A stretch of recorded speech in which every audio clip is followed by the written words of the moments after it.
এখন বিভিন্ন বুথে আমি যাব পরিদর্শনের জন্য।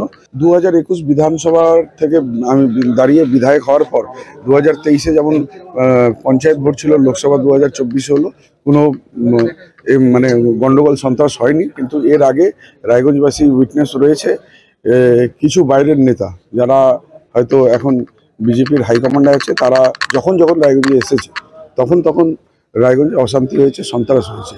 শুধু আমি রায়গঞ্জবাসীকে বলবো ওনাদের থেকে একটু সজাগ থাকবেন, সচেতন থাকবেন। গণতন্ত্রের উৎসবের মধ্যে জনাদেশ জনগণই শেষ কথা। তাহলে জনদেশ এটা 13 তারিখ অবধি অপেক্ষা করতে হবে।